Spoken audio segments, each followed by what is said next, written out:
Vamos então, você está aí com a sua Bíblia aberta em Hebreus capítulo 10. Vamos orar? Então eu quero orar com você.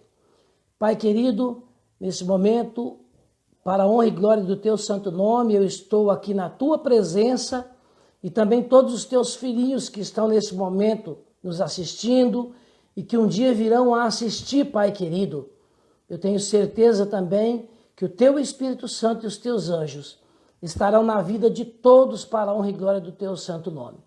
Agora, Pai, nós estamos aqui diante da tua palavra aberta, diante da maior autoridade abaixo do céu e em cima da terra, Senhor. Venha falar conosco através do teu Espírito Santo e da tua palavra, não aquilo que nós queremos ouvir, porque isso é pouco demais, mas venha falar conosco aquilo que nós precisamos ouvir, Senhor.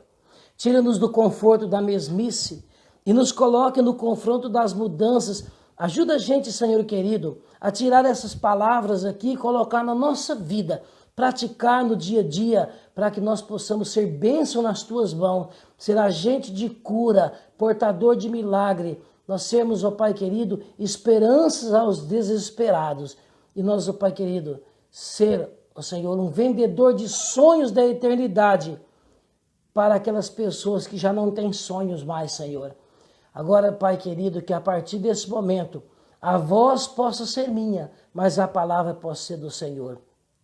Usa-me mais uma vez como canal de bênção. E, Senhor querido, que essa palavra seja pão para o faminto e seja água para o sedento. E que seja remédio para aquelas almas que estão machucadas, que estão feridas. Nós não temos remédio para essas pessoas, Pai, mas a tua palavra tem pelo sangue do Cordeiro. E é nesta palavra e no sangue do Cordeiro que nós te oramos e te suplicamos para a honra e glória do teu nome, em nome de Jesus. Amém, Senhor. Amém. Então aqui nós já abrimos a palavra de Deus, já oramos, e eu gostaria então de ler o texto bíblico com vocês. Ler o texto bíblico. Vamos para o texto bíblico. Olha que coisa mais linda esse texto bíblico. Anote aí, você que não pegou a sua caneta, pega a sua caneta, pega o seu papelzinho, a sua colinha e anota aí o texto bíblico. E vamos para cima, sem misericórdia, vamos lá. Palavra de Deus, Hebreus capítulo 10, versículo 19, diz assim, olha que lindo, acompanhe a partir do verso 19, diz assim, olha, tendo, pois, irmãos, intrepidez, ou seja, ousadia, para entrar no Santo dos Santos pelo sangue de Jesus, pelo novo e vivo caminho que ele nos consagrou, que ele nos inaugurou pelo o véu, isto é, através da sua carne. E hoje nós temos no céu grandes sacerdotes sobre a casa de Deus. E o verso 22, aproximemo-nos com sincero coração, na plena certeza de fé, tendo o coração purificado da má consciência, lavado o corpo com a água pura, guardemos essa esperança. Olha que coisa mais linda, o texto bíblico diz que nós devemos, o texto bíblico chama todos nós de irmãos, e eu acho lindo isso daqui, porque na verdade todos nós somos irmãos em Cristo Jesus. Nós somos filhos de um mesmo Pai. Se a primeira bênção que nós encontramos nesse texto bíblico é que todos nós, sem acepção de pessoas, não importa a sua denominação religiosa, não importa o credo que você confessa, diz a palavra de Deus que todos nós somos irmãos. Achegamos dos irmãos com ousadia, com intrepidez. Entramos no Santo do Santo, ou seja, no lugar, no santuário celestial, no Santo do Santo, aonde que Jesus Cristo entrou e está lá. E olha que o texto bíblico que diz que nós temos esse grande sacerdote, que ele rasgou o véu e ele entrou nesse lugar. E esse véu ele rasgou através da sua carne. Que texto poderoso, que texto maravilhoso. Agora, é claro que nós não vamos entender isso daqui sem primeiro nós discorrermos aonde nós paramos ontem. Para isso eu gostaria que você anotasse, pega a sua caneta e o seu papel e você anota o texto bíblico. Volta lá para o livro de Mateus, capítulo 27, onde nós paramos ontem. Eu quero aqui fazer alguns desafios com você. É claro que nós vamos continuar estudando a Bíblia em outras oportunidades, fazendo muitas lives, muitos estudos bíblicos, mas eu quero fazer aqui alguns desafios com você. Primeira coisa que você vai para o texto bíblico, vá com um espírito de humildade para poder aprender que o Espírito Santo é o nosso professor, ele tem desejo de nos ensinar. João 14, versículo 26, João 15, verso 26 e João 16, versículo 13, diz a palavra de Deus que o Espírito Santo ele é o nosso professor, o nosso mestre, aquele que substituiu Jesus temporariamente, está aqui comigo e com você para poder nos ensinar. É Ele que inspirou toda a palavra de Deus. O Espírito Santo ele tem prazer de nos ensinar. Então a primeira coisa, nos achegamos diante da palavra de Deus com espírito de humildade, com desejo de aprender, e o Espírito Santo é o que tem mais desejo ainda de nos ensinar. Glória a Deus e amém por isso. Então agora, quando você chega diante da palavra de Deus, chega-se não com espírito de crítica, mas com espírito de querer aprender. E dentro do contexto judaico, dentro do contexto bíblico, a gente só aprende quando você tem um espírito de perguntar. Sabe aquele aluno que está sempre disposto a perguntar? Por que isso? Por que aquilo? Sabe aquela criancinha que está aprendendo as coisas, que está descobrindo as maravilhas do mundo, está descobrindo as coisas? Sabe aquela fase dos porquês? Aquela fase que a criança não deixa a mãe e o pai sossegados, fica o tempo todo, pai, por que isso? Mãe, por que isso? E vive o tempo todo perguntando. É exatamente o que nós devemos, esse espírito de criança, esse espírito de vontade de aprender, que nós devemos permanecer diante de Deus, da palavra de Deus. Espírito de perguntar, porque quem pergunta é porque tem desejo de saber, tem desejo de aprender, não para poder se formar opiniões, sair por aí criticando, fazendo doutrinas novas, não. Espírito de desejo de aprender, perguntar. Jesus, aos 12 anos de idade, ele estava no templo em Jerusalém, cercado dos doutores, os maiores mestres de Israel, fazendo perguntas, não para criticar, mas com desejo de aprender. Olha que interessante. Então, se você tem desejo de aprender, eu estou aqui porque eu também quero aprender. Eu tenho desejo de aprender. Por isso, eu gosto de dizer, aprendendo junto, enquanto ainda é tempo de graça. Que bom que você está aí com desejo de aprender. Então, veja bem, nós não vamos entender aquele texto de Hebreus, capítulo 10, 19 a 23, só como está lá. Nós precisamos recorrer toda a Bíblia. E aí nós precisamos, então, de avaliar mais textos bíblicos. Precisamos de mais luz da palavra de Deus. Precisamos de perguntar mais para a palavra de Deus. E aí a palavra de Deus vai nos respondendo. E a gente vai ficando, então, com a mente iluminada.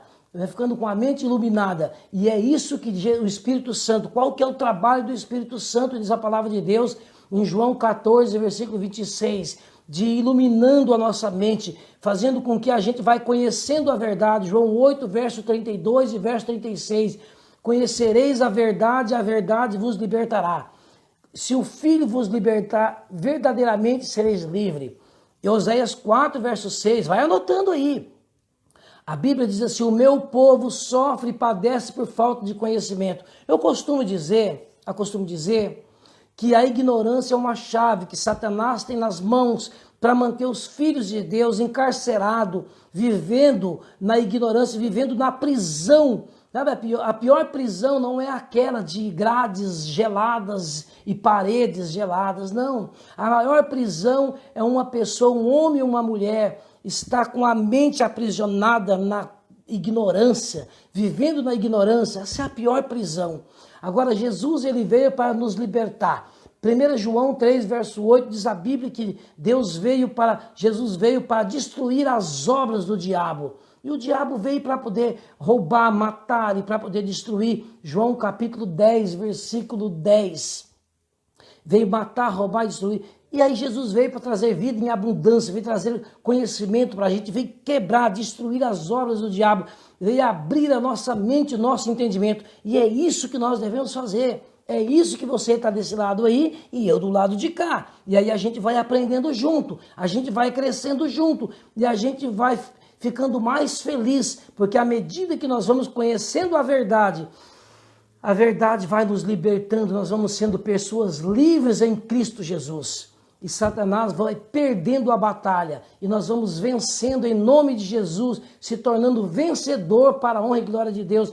A verdade, nós já somos mais do que vencedores em Cristo Jesus. Você que está aí, eu que estou aqui, nós estamos estudando a palavra de Deus, com a palavra de Deus aberta, estudando os versos bíblicos. Diz a Bíblia em Romanos capítulo 8, versículo 37. Anota mais esse verso aí. Que nós já somos mais do que vencedores em Cristo Jesus, que nos amou e deu a sua vida por cada um de nós. Amém? Então vamos ler aqui agora mais um verso bíblico. Deixa eu ver aqui, Tiago Rodrigues também entrou, um abraço para você, meu querido. Adelso, Lúcio Mantovani também, um abraço para você. Olha aqui o José Ricardo Valenciano também, mandando um abraço. Que Deus abençoe vocês, querido. Mas vamos para a Bíblia. Vamos aqui, eu vou lendo com vocês, mandando um abraço e vamos para o texto bíblico. Ontem nós paramos e a live de ontem foi baseada em Mateus capítulo 27, versículos 50 e 51. Agora nós acabamos de ler Hebreus capítulo 10, versículo 19 até o 23, aonde diz a palavra de Deus que nós temos que, a chegarmos ousadamente, com intrepidez, no santuário celestial, onde Jesus está, aonde ele entrou, onde ele rasgou o véu com a sua carne, ele entrou no Santo do Santo e ele está como grande sacerdote intercedendo por cada um de nós. Mas professor, onde que está isso? Olha que interessante, Mateus capítulo 27, versículos 50 e 51, diz a palavra de Deus que quando Jesus, e eu quero aqui fazer algumas perguntas para vocês. Olha que interessante, nós vamos perguntando e a gente vai aprendendo. Quem tem desejo de aprender, pergunta e a Bíblia responde. Se você tem coragem de perguntar, a Bíblia tem coragem de responder. O Espírito Santo tem coragem de responder. Então veja bem, algumas perguntas bem interessantes para nós. Tudo que acontece e tudo que está acontecendo, está tudo milimetricamente dentro do projeto de Deus.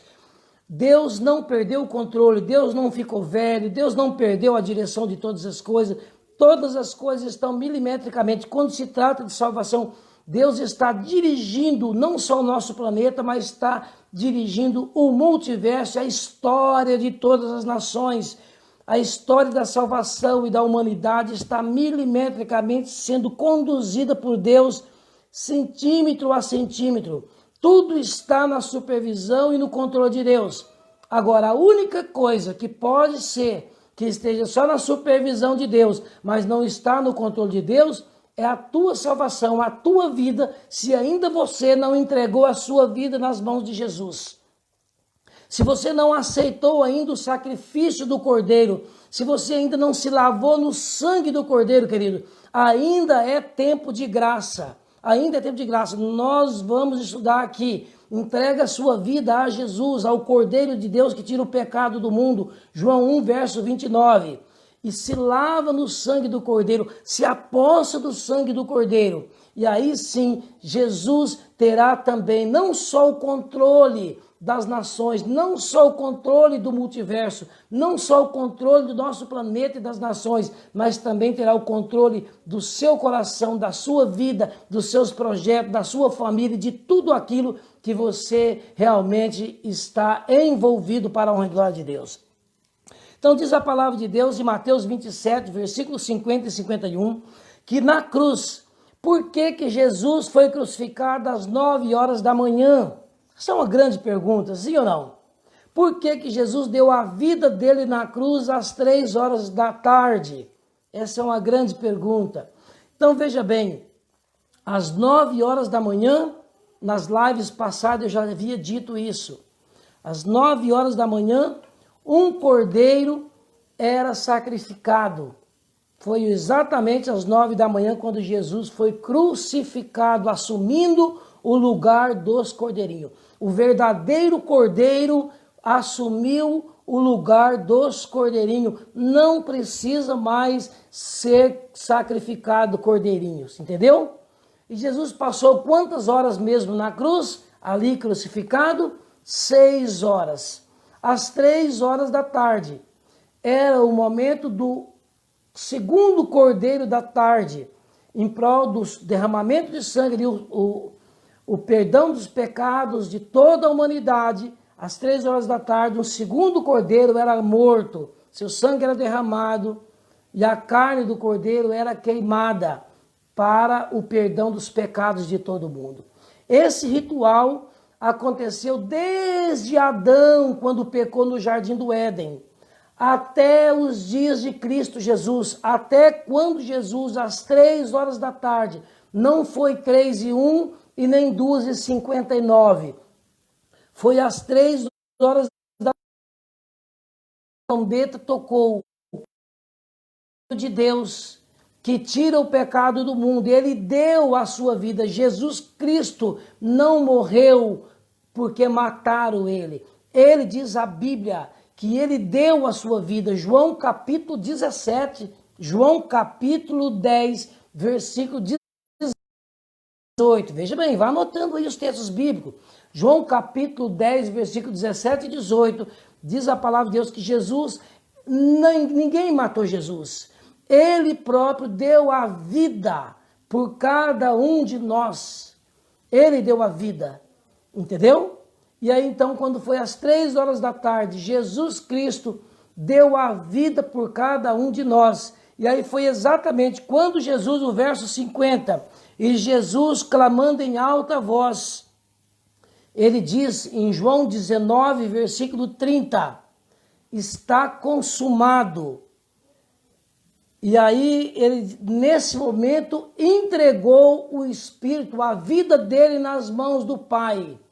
E aí o que aconteceu? O verso 51, quando o sacerdote estava com o cordeiro sobre o altar, para sacrificado, estava com o cutelo na mão para poder cortar o pescoço do cordeiro. E eu vou relembrar o que eu disse na primeira live. Cortar ali o pescoço do cordeiro, e o sangue do cordeiro ia ser derramado, pegava nas pernas do cordeiro, o sangue caía sobre a bacia, ele dava 7 voltas do cordeiro, no sentido horário, da esquerda para a direita, símbolo da eternidade. O sangue do cordeiro, símbolo da perfeição e também da salvação, da nossa salvação paga por toda a eternidade. Antes o cordeiro antes de ser oferecido ali, o cordeiro era mergulhado 7 vezes em um tanque de água para ser examinado minuciosamente se tinha alguma marca, alguma mancha, alguma ruga, porque o cordeiro tinha que ser sem defeito. Então, 7 vezes mergulhado na água, o cordeiro era sacrificado. 7 vezes girado da esquerda para a direita, símbolo de eternidade. Depois era pegado o sangue do cordeiro e aspergido sobre todos aqueles que estavam ali. As pessoas estavam em busca de uma gota do sangue do cordeiro para poder ser lavado pelo sangue do cordeiro, ele e a sua família, o pai representante. E ontem eu estava falando que muitas pessoas, a maioria das pessoas, a religião judaica havia tido uma transformação muito grande. A casa de Deus, o santuário de Deus, aonde que era um lugar de bênção, onde as pessoas recebiam ali o sacrifício do cordeiro, o sangue do cordeiro, onde as pessoas eram abençoadas, todas as famílias eram abençoadas. Agora havia virado um comércio, um lugar onde que era somente poucas pessoas poderiam participar. E quem ontem não assistiu, depois você entra e assiste, está toda a explicação lá. Mas agora Jesus Cristo, Deus através de Jesus arrasou com o santuário terrestre, acabou com o sacrifício terrestre, acabou com essa salvação que eles haviam tão cara, que Deus havia promovido para todas as pessoas. O lugar que era para bênção, as pessoas haviam transformado ali em maldição. As pessoas vinham e não podiam entrar. As pessoas vinham para receber o sangue do Cordeiro e assistir o cerimonial do Cordeiro, para ter um encontro com o Cordeiro, e voltavam para casa decepcionados, voltavam para casa desanimados. A maioria das pessoas haviam abandonado a fé, abandonado a religião. Muitos viviam mendigando um pouquinho de esperança sobre as coisas de Deus. Por isso, então, vem Jesus, vem João Batista, anuncia Jesus, vem Jesus na plenitude dos tempos, Gálatas 4, versículo 4, nasce ali, cresce e ele assume o seu ministério e passa por tudo aquilo que nós estudamos na live passada. E agora Jesus aqui, ele vai morrer às 3 horas da tarde. Então o véu do santuário, no momento que ele dá a vida, o véu do santuário é rasgado de alto a baixo. Rasgado de alto a baixo, acabou, não há mais morte de cordeiro. O cordeiro verdadeiro morreu de uma vez por todas. E aí, queridos, olha que interessante. Tiraram o corpo de Jesus da cruz, levou, e eu quero dizer uma coisa para vocês, mais algumas perguntas aqui interessantes. Por que que Jesus não ressuscitou logo em seguida na sexta-feira?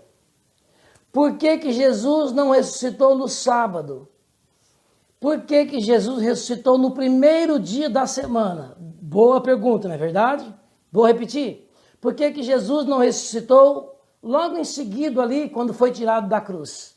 Na sexta-feira, pouquinho antes do pôr do sol, eles levaram Jesus, José de Arimateia e Nicodemos, levaram Jesus, depositaram o corpo de Jesus em um túmulo, cavado numa rocha que era de José de Arimateia, um homem muito rico que ocupava uma das cadeiras do Sinédrio. José de Arimateia e Nicodemos, e Nicodemos levou ali aproximadamente 50 quilos de perfume para poder ungir o corpo de Jesus. E eles colocaram o corpo de Jesus ali no túmulo, um pouquinho antes do pôr do sol, na sexta-feira. Por que que Jesus não ressuscitou na sexta-feira?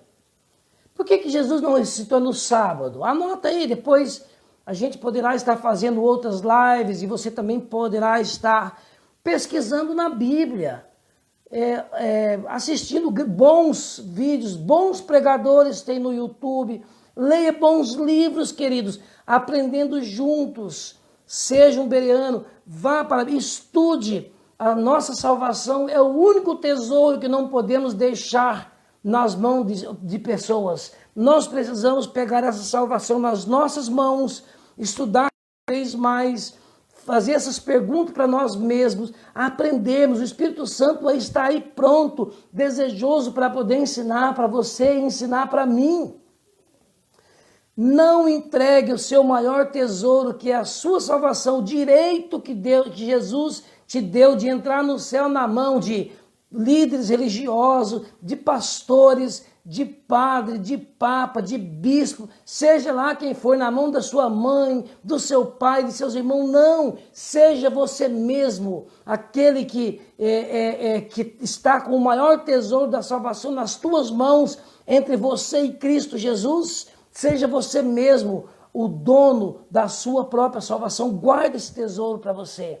Eu fico assim, às vezes, preocupado, porque tem muitas pessoas, como aqueles líderes religiosos daquela época, eles acreditavam que eles tinham a salvação garantida, e o termo em teologia, eu aprendi essa semana. Olha que interessante, a gente vai morrendo e aprendendo até Jesus não voltar. Nós estamos, não é vivendo e aprendendo.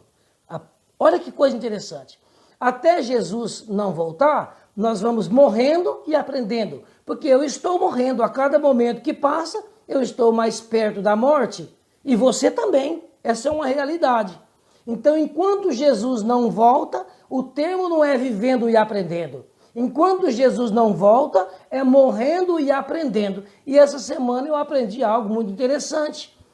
Tesouros de mérito. O que é um tesouro de mérito?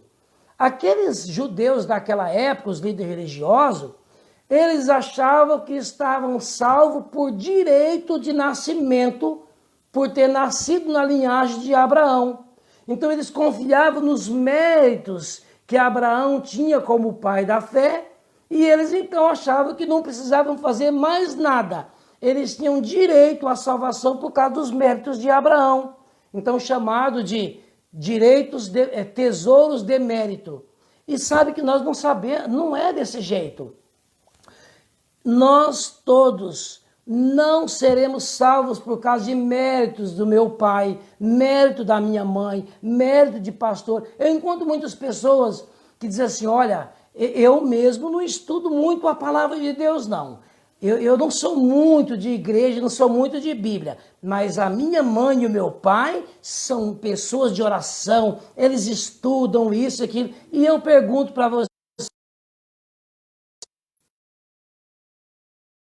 pode ser que o testemunho deles, a vida deles, te influencie e te leve você a estudar a Bíblia, a se apegar aos méritos de Cristo, a se banhar no sangue de Jesus e você também, de decisão própria, se apropriar dessa salvação tão cara que Cristo Jesus pagou por você. Aí sim, você terá direito ao reino do céu. Caso contrário, queridos e amigos, a salvação, tudo que o seu pai, a sua mãe faz, o líder religioso, seus irmãos, não serve nada para você. Serve para a salvação deles. O que Abraão fez serviu para ele, serve de influência para mim, mas para a minha salvação não serve para nada. Eu preciso me apropriar do sacrifício de Cristo e dos méritos do sangue do Cordeiro. Então para poder pensar. Para poder pensar, isso que eu estou dizendo para você não é brincadeira. E olha, essa semana eu aprendi isso. Tesouros de mérito. Morrendo e aprendendo. Antes que Jesus volta, nós precisamos estar todo dia, todos os dias, todos os minutos, todos os segundos, prontos a estar aprendendo cada vez mais sobre a palavra de Deus. Então, voltando para o texto bíblico, Jesus deu a vida às 3 horas da tarde, rasgou o santuário, foi para a sepultura, não ressuscitou na sexta-feira. Por quê? Você precisa aprender sobre isso. Não ressuscitou no sábado. Por quê? Você precisa aprender sobre isso. Porque ele ressuscitou no primeiro dia da semana, logo de manhãzinha. Também você precisa aprender sobre isso, querido. Isso é grandioso demais. Eu não tenho tempo para poder explicar aqui. Mas você pode aprender isso pesquisando. E em outras lives nós podemos estar estudando sobre isso. E Jesus ficou 40 dias aqui, de carne e osso, num corpo glorioso, juntamente com os discípulos, comendo e bebendo. Lucas capítulo 24, Atos capítulo 1. Anota aí. E a minha pergunta é para você, o que Jesus ficou fazendo durante os 40 dias aqui com os discípulos? Comendo e bebendo junto com os discípulos num corpo glorioso. O que ele ficou fazendo? Assunto para você aprender. E aí então, depois de 40 dias, Jesus Cristo, ele despediu dos discípulos e ele foi para o céu. Atos capítulo 1, e ali você pode estudar tudo. E Lucas capítulo 24. E Jesus foi para o céu. E 10 dias depois que Jesus estava no céu, aconteceu algo extraordinário. Olha que interessante. Vou repetir novamente. Por que Jesus não ressuscitou na sexta-feira? Boa pergunta, sim ou não? É o assunto de um estudo impressionante. Por que Jesus não ressuscitou no sábado? Que assunto grandioso também. Por que Jesus ressuscitou no primeiro dia da semana, bem de manhãzinho? Esse assunto é grandioso. Se eu fosse você, eu estudaria sobre isso. E o mais é, por que Jesus ficou 40 dias aqui, depois da ressurreição, num corpo glorioso, comendo e bebendo, juntamente com os discípulos? E aí, então, depois de 40 dias, ele foi para o céu, e porque só 10 dias depois, Jesus Cristo se manifestou no céu. assumiu no céu. O que Jesus assumiu então? Da sua ressurreição até Jesus assumir no céu o santuário foi 50 dias. O que acontecia 50 dias depois do dia que Jesus ressuscitou até o dia que Jesus entrou no santuário celestial? Que coisa interessante, cada tema, cada assunto grandioso, eu fico feliz demais. A palavra de Deus são águas profundas que nós precisamos mergulhar lá no fundo dessas águas profundas, buscar diamantes que estão brilhando lá. E nós precisamos então de se apegar a isso, queridos. Não só apenas colocar a ponta dos dedos na água. Nós precisamos fazer o que está em Ezequiel capítulo 47, mergulhar profundamente, nadar com Cristo nas profundidades do rio da vida e buscar os diamantes que tem para nós, que é a palavra de Deus. Vamos lá então? O que Jesus subiu para o céu. Vamos lá, vamos continuar aqui estudando. Deixa eu mandar aqui um abraço especial aqui para a Jânia, que entrou também. Deus abençoe você, Jânia. O Marcos Queiroz também. Um grande abraço para você. A Giovane Martins também. Giovane, que Deus te abençoe. A Simone também, Simone Tirapelli. Um grande abraço para você, Simone. Vamos voltar para a Bíblia, vamos continuar para o estudo bíblico. Vamos lá. Então, o que Jesus fez? Ele, depois de 40 dias de estar aqui com os discípulos, Jesus subiu para o céu e 10 dias depois, ou seja, 50 dias depois, após a sua ressurreição, Jesus assumiu no céu. Vá para o livro de Hebreus, capítulo 8. Jesus assumiu no céu o santuário celestial. Nossa, professor Sidney, e tem isso? Tem santuário celestial? Claro! O santuário terrestre era apenas uma réplica do santuário verdadeiro do céu. Então, onde que está escrito isso? Anota aí na sua Bíblia. Olha aqui na minha Bíblia, que coisa interessante que está aqui na minha Bíblia. Olha, que lindo. Santuário celestial. Anota aí. Então diz assim, olha. Ora, o essencial das coisas que temos dito é que possuímos tal sumo sacerdote que se assentou à direita de Deus, à destra do trono da majestade nos céus. Olha que coisa linda. Nós tínhamos um sumo sacerdote, um sacerdote que ministrava no santuário terrestre, aonde Jesus, quando morreu na cruz, rasgou o véu do santuário, acabou, não tem mais santuário terrestre. Aí, 50 dias depois, Jesus vai assumir o santuário celestial. E olha que esse santuário, veja o verso 2. Jesus se assentou à direita de Deus, na majestade dos céus, e como ministro do santuário, do verdadeiro tabernáculo, que o Senhor erigiu e não o homem. Então Jesus assumiu o santuário celestial 50 dias depois da sua ressurreição. Perguntas maravilhosas. Que coisa impressionante. Que coisa grandiosa. Nós precisamos entender sobre isso aqui. Aqui está o segredo. Então Jesus, 50 dias depois, assumiu o santuário celestial. E o que é que Jesus está fazendo no santuário celestial? Que trabalho ele está fazendo? Muito interessante. Qual era o trabalho que os sacerdotes faziam aqui? O mesmo que Jesus cumpriu todas as profecias a seu respeito, referente ao santuário terrestre, ministrado por seres humanos. E agora Jesus, depois de 40 dias aqui, ele sobe para o céu.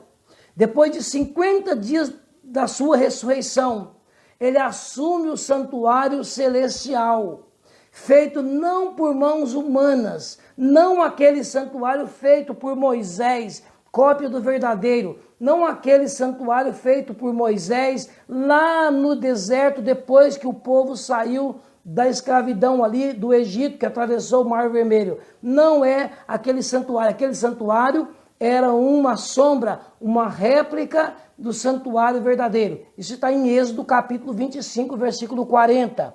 Você pode ler todo o capítulo 25 de Êxodo, tudo bem? E agora, olha que interessante, Jesus assumiu o santuário celestial. E o que ele está fazendo no santuário celestial? Diz a palavra de Deus, Hebreus capítulo 8, versículo 1, que Jesus se assentou no céu, à direita do trono de Deus, no santuário celestial.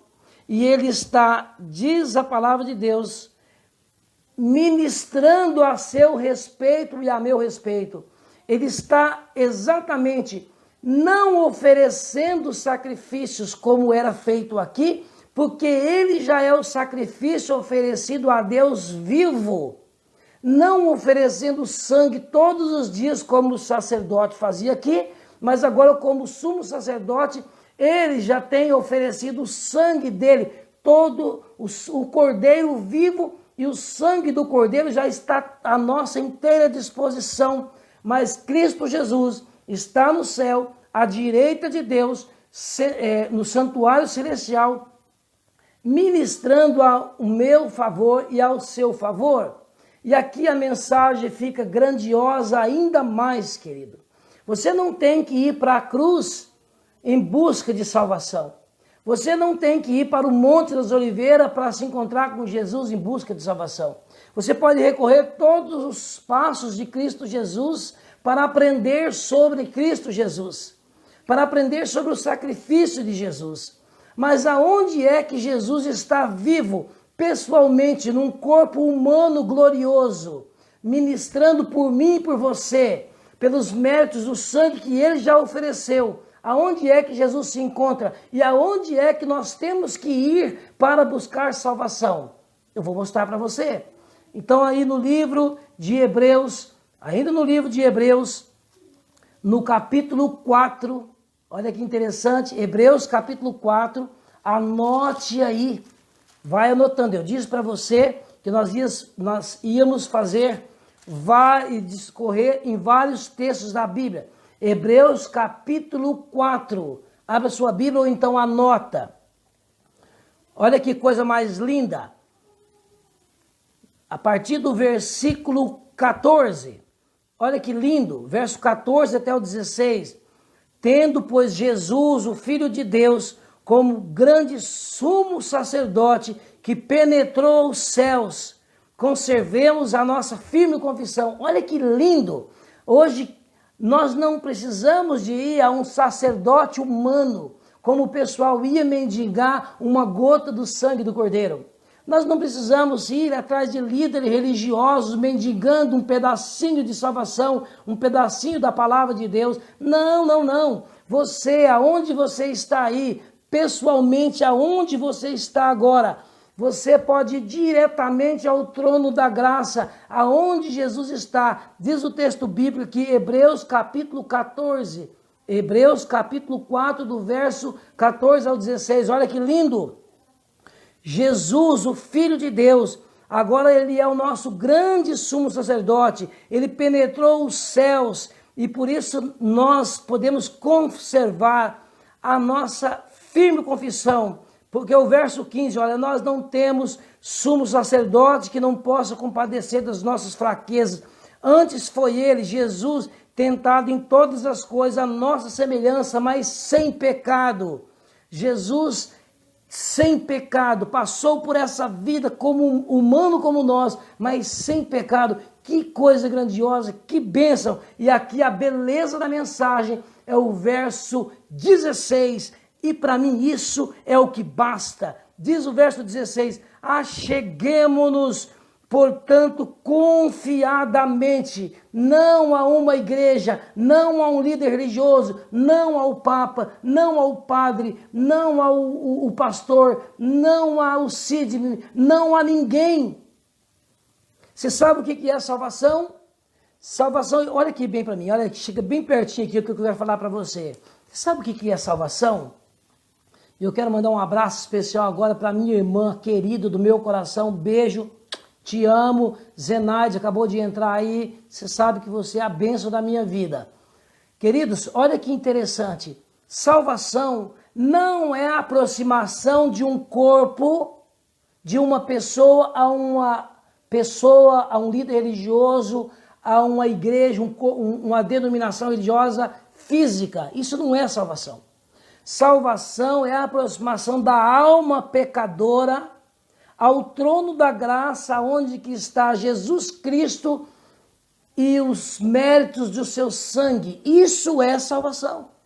Então, querido, ao você se aproximar de uma denominação religiosa, você precisa entender que você precisa aproximar da sua alma a Cristo Jesus, ao trono da graça. Olha o que diz aqui a palavra de Deus. Olha que coisa mais linda, ó.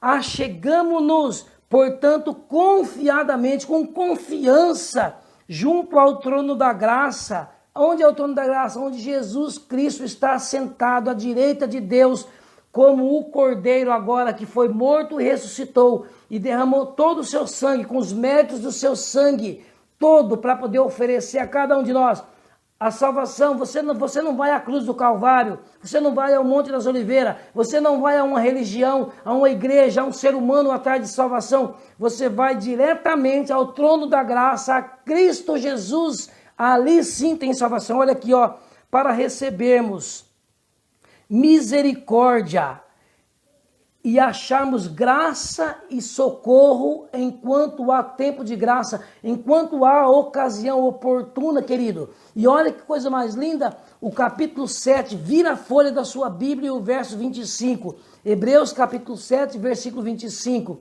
Jesus pode salvar todos que se achegam a ele, ou pode salvar alguns através dos méritos do seu sangue. Também um abraço também aqui o Daniel Correia também, que acabou de entrar. Deus abençoe você, Daniel. Continue aí chegando, vai compartilhando, que Deus abençoe vocês.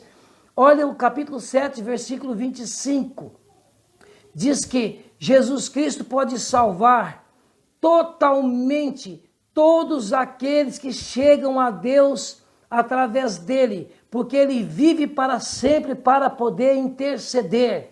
E diz o verso 24, então, porque ele continua para sempre como nosso sacerdote, não morre e não muda, é imutável. Olha que coisa mais linda, Jesus, o nosso sumo sacerdote, podemos nos chegar diante do trono da graça com confiança, porque ele pode salvar nós totalmente, não tem problema, não importa a profundidade de pecado que você foi, não importa a situação que você está vivendo, não importa, diz a palavra de Deus que ele pode salvar totalmente todos que se achegam a Deus através dos seus méritos.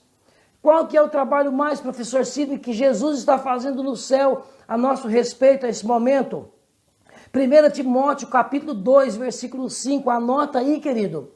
A Bíblia diz que ele está intercedendo por mim e por você. Não existe intercessor, não existe líder religioso. Você pode até pedir oração para mim, pedir oração para um pastor, pedir oração para sua mãe, para seu pai, mas quando se fala de salvação, quando se fala de entrada do céu, quando se fala de vida eterna, é Cristo Jesus, é ir diretamente a Jesus, porque ele é o único intercessor. Atos 4, verso 2, Atos 4, versículo 12, e 1 Timóteo capítulo 2, versículo 5, ele é o único que intercede por mim e por você.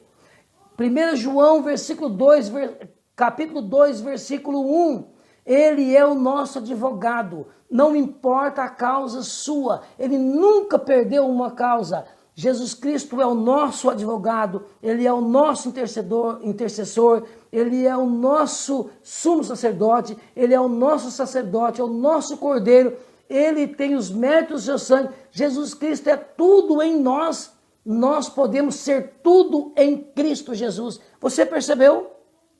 Então, Mateus capítulo 27, versículos 50 e 51, quando Jesus Cristo morreu na cruz do Calvário, que ele rasgou o véu do santuário, e ele entrou, depois de 50 dias, ele subiu ao céu, ele estava lá, e ele entrou no santuário, feito não por mãos de homens, acabou aqui, ele está no santuário celestial, feito pelas mãos de Deus, intercedendo por mim e por você.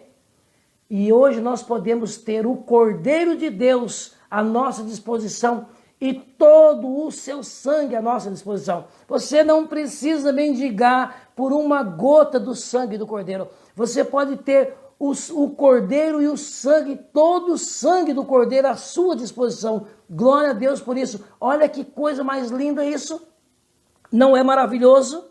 Essa é uma mensagem de esperança. Essa é uma mensagem para que nós possamos, para pegar fogo em nossos ossos, para poder queimar a nossa alma, para que nós possamos passar para as pessoas. Nós precisamos salvar vidas. E essa é uma mensagem de salvação, uma mensagem de esperança, uma mensagem realmente que nos anima no mundo desanimado e das pessoas completamente desesperadas.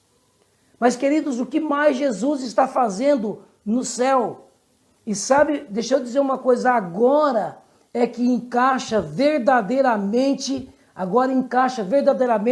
Hebreus capítulo 10, versículo 19 em diante. E quando Jesus ele entrou no santuário celestial, ele passou pelo lugar santo, aonde o sacerdote ministrava ali, com a morte do Cordeiro. Só que ele foi um pouco além.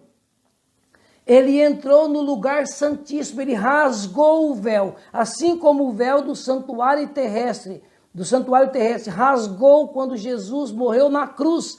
Ele rasgou através da sua carne na cruz também o santuário celestial. Ele abriu também caminho para o lugar santíssimo. Onde é que Jesus está ministrando hoje? No lugar santíssimo do santuário celestial, como nosso grande sumo sacerdote.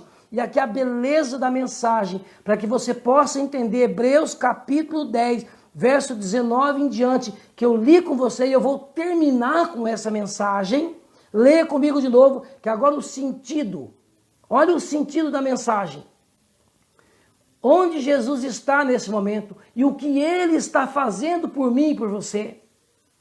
Achegamos-nos confiadamente, com confiança. Você não precisa ter medo, porque Jesus é o nosso intercessor, Jesus é o nosso advogado, Jesus é o nosso sacerdote, Jesus é o nosso sumo sacerdote. Ele é o Cordeiro e o sangue do Cordeiro Ele derramou por todos nós. Está à nossa inteira disposição. Há salvação para todos que se achega a Ele, porque diz a Bíblia que Ele vive para sempre para poder interceder. Agora é claro que haverá um momento que haverá o fechamento da porta da graça. Hoje é o dia da salvação. Hoje é o dia de você entregar a sua vida nas mãos de Jesus. Hoje é o dia de você se aproximar do Cordeiro de Deus. Hoje é o dia de você se apropriar do Cordeiro de Deus e dos méritos do sangue do Cordeiro de Deus. Essa é uma mensagem grandiosa. Leia comigo novamente Hebreus capítulo 10, versículo 19 em diante, para que nós possamos encerrar. Queridos, olha que interessante. E olha o que o Ricardo está dizendo. Eu quero aqui parabenizar o Ricardo nesse exato momento. Ricardo, que coisa maravilhosa. O Ricardo Márcio Ricardo Benedito. Sidney, leia, faça a leitura de Gênesis 3, versículo 28 e 29. Eu não vou ler porque não vai dar tempo, Ricardo, mas eu vou citar de cabeça. A promessa de Abraão, quando Jesus morreu na cruz, que rasgou o véu do santuário. Em Abraão, todos nós passamos a ser filhos de Abraão, filhos de Deus. Foi rasgado o véu. Todas as nações, todas as pessoas agora, pelos méritos de Cristo Jesus e do Cordeiro, Ricardo, nós somos irmãos, somos filhos de Abraão, somos participantes da promessa que Deus deu a Abraão. Somos filhos de Deus. Amém? Obrigado, Ricardo. Eu não tenho tempo para poder explicar sobre tudo isso, mas que Deus te abençoe por você estar fazendo essa leitura aí. Tá certo? Poderíamos um dia fazer uma live só sobre isso, meu querido. Vamos lá. Continuando aqui que eu preciso encerrar. Tendo, pois, irmãos, intrepidez. Somos irmãos, Ricardo. Irmão Ricardo, em Cristo Jesus. Olha aqui, Paulo, o escritor de Hebreus, que temos, pois, intrepidez. Nós temos Não é para ter medo, nós temos que ter ousadia pelos méritos e o sangue de Cristo Jesus, se aproximar do trono da graça e entrar no Santo dos Santos, onde o sumo sacerdote podia entrar somente uma vez por ano. Agora nós podemos entrar pelos méritos de Cristo Jesus todo o momento que você quiser. Qual que é a distância entre Cristo Jesus e você? Qual que é a distância entre o santuário celestial e você? Qual é a distância entre o céu e você? O céu, eu e o céu. Sabe, eu vou te falar qual a distância? Olha aqui para mim. Vou até tirar o óculos aqui. Sabe qual é a distância nesse momento entre eu e você e o trono da graça e os méritos de Cristo Jesus? A mesma distância dos seus joelhos ao chão e ao pensamento em Cristo Jesus, a velocidade do pensamento no céu.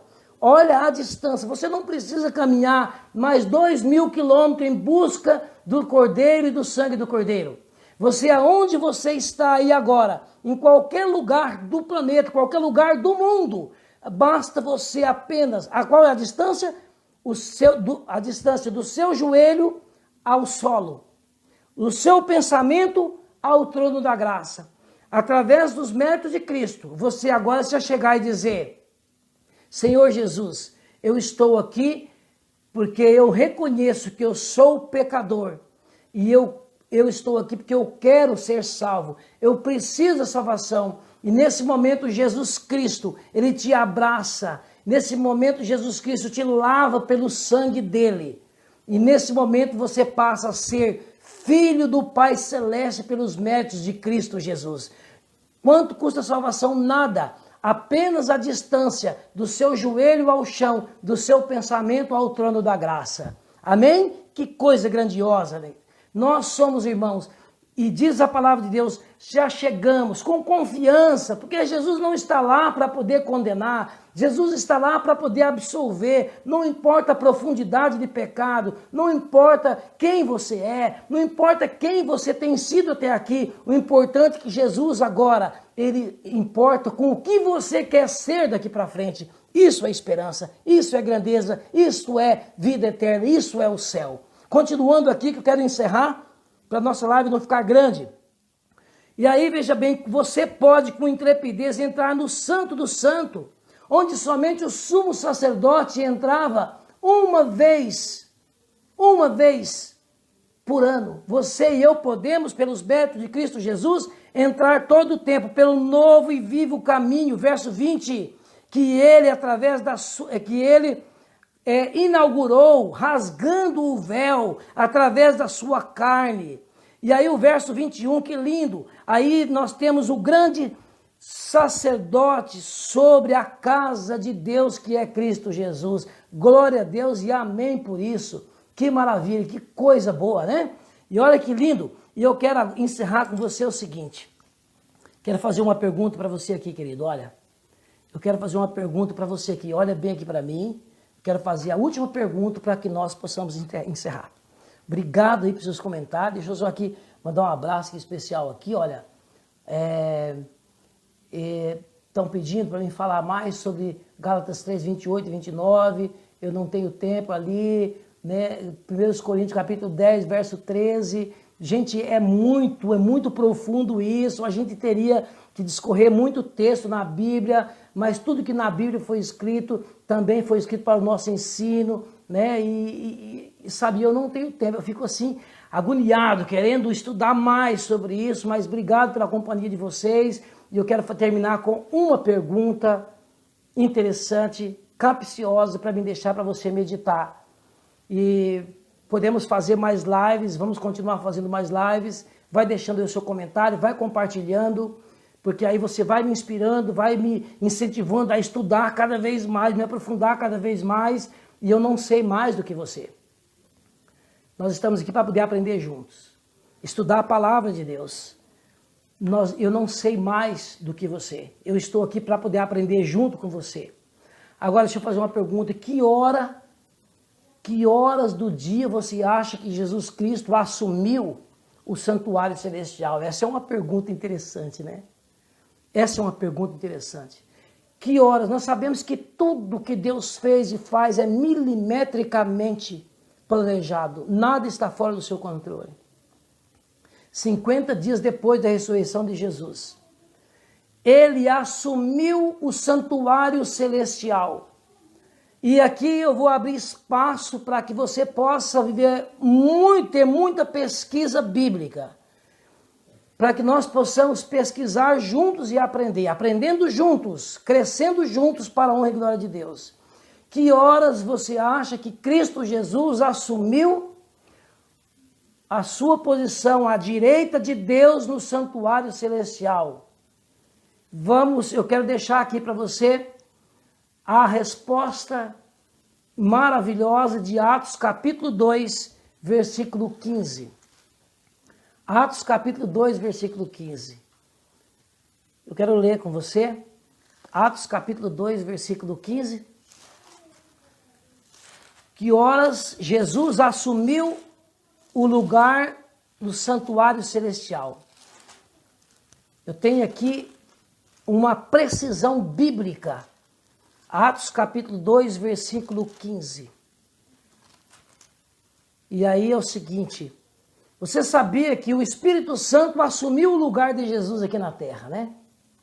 E aí é um assunto com muita profundidade, que eu amo muito, e qualquer dia desse eu vou fazer uma live sobre isso. O Espírito Santo assumiu o comando de Cristo Jesus aqui na terra, e Jesus assumiu o comando no céu. Jesus assumiu o comando do santuário celestial, fazendo o papel de sacerdote, de sumo sacerdote lá no céu, e o Espírito Santo assumiu temporariamente o lugar de Cristo Jesus aqui como um subpastor, guiando as ovelhas de Cristo Jesus até que ele venha. Quando Jesus voltar, quando o Cordeiro voltar, quando o nosso pastor, que é Cristo Jesus, voltar a esse mundo, o Espírito Santo assumirá a sua posição anterior e Cristo Jesus vai assumir a posição de pastor novamente, como esteve aqui com os discípulos. O nosso grande pastor do Salmo 23 e também de João capítulo 10. Que horas que foi que o Espírito Santo assumiu o comando de Jesus aqui na terra? Atos capítulo 2, e no versículo, olha que coisa mais linda isso aqui, Atos capítulo 2, versículo 15. O momento que o Espírito Santo desceu sobre os discípulos, aquelas 120 pessoas que estavam reunidas, foi às 9 horas da manhã, querido. Está escrito aqui em Atos capítulo 2, versículo 15. Presta atenção, que horas que foi que Jesus morreu na cruz? Às 9 horas da manhã. Faz sentido para você isso? Que horas que Jesus morreu na cruz? Que hora que Jesus que horas que Jesus foi crucificado? Às 9 horas da manhã. Que horas que o cordeiro era sacrificado todos os dias? Às 9 horas da manhã. Que horas que o cordeiro da tarde era morto? Às 3 da tarde. Que hora que Jesus morreu, deu a vida? Às 3 da tarde. Quando Jesus subiu ao céu, 50 dias depois, ele assentou-se à direita no céu. Quando Jesus sentou à direita, o Espírito Santo que estava à esquerda se levantou, desceu aqui a esse mundo e assumiu o lugar de Jesus.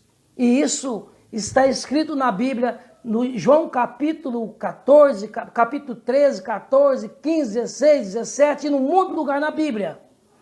Então o Espírito Santo assumiu o lugar de Jesus aqui nesse mundo às 9 horas da manhã, exatamente no momento em que o cordeiro era sacrificado.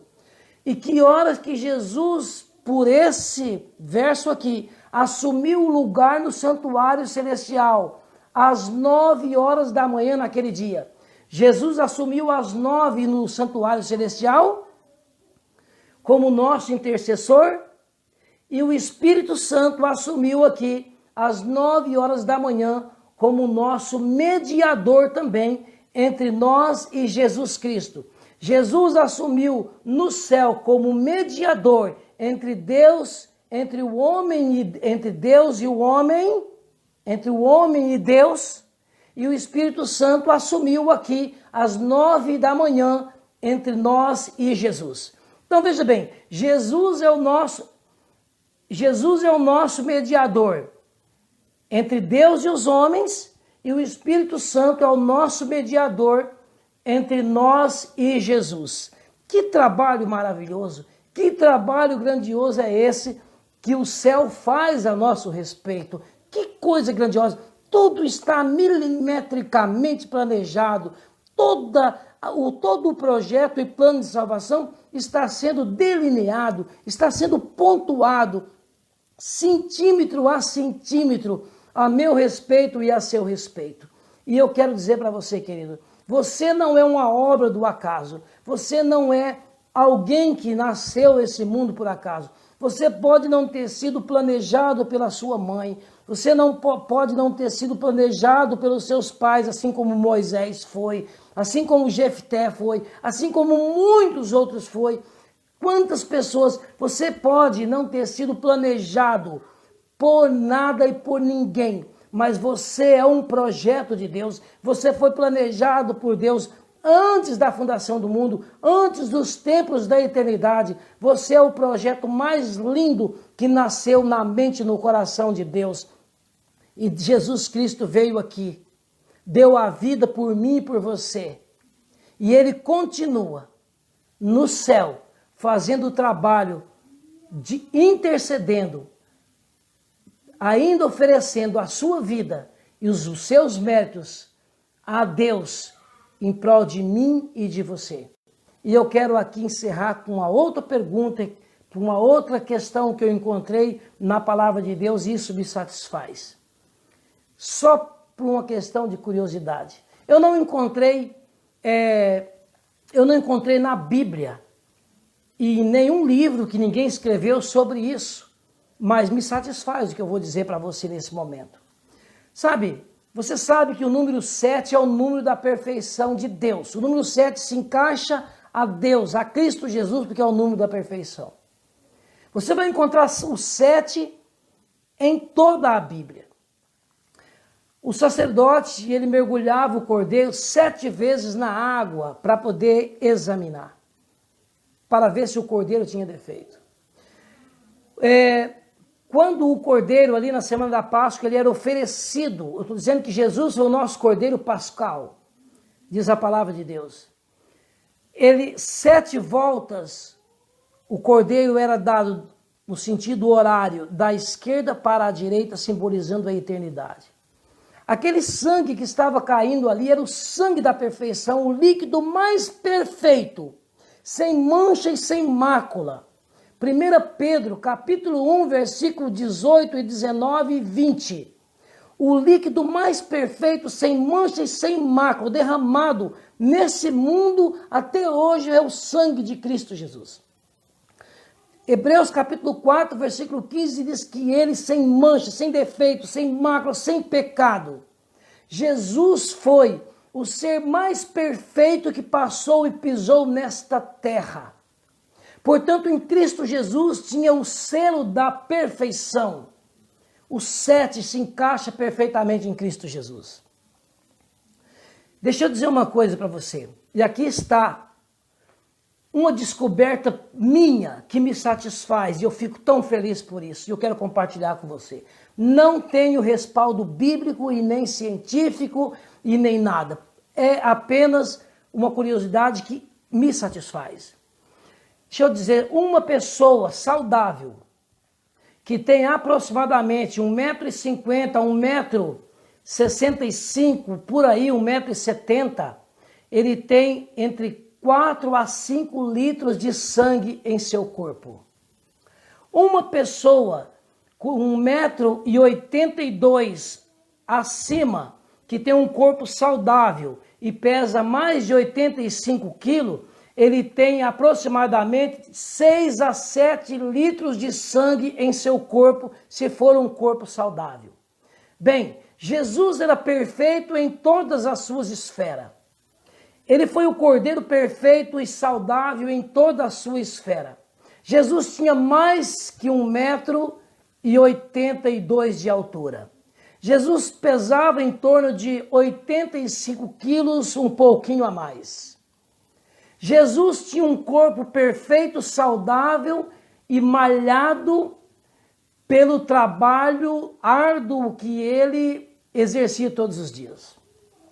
Eu acredito que Jesus tinha, nem mais nem menos, como o cordeiro perfeito, de um sangue perfeito, com o selo da perfeição, eu acredito que Jesus tinha 7 litros de sangue perfeito, líquido precioso em seu corpo perfeito.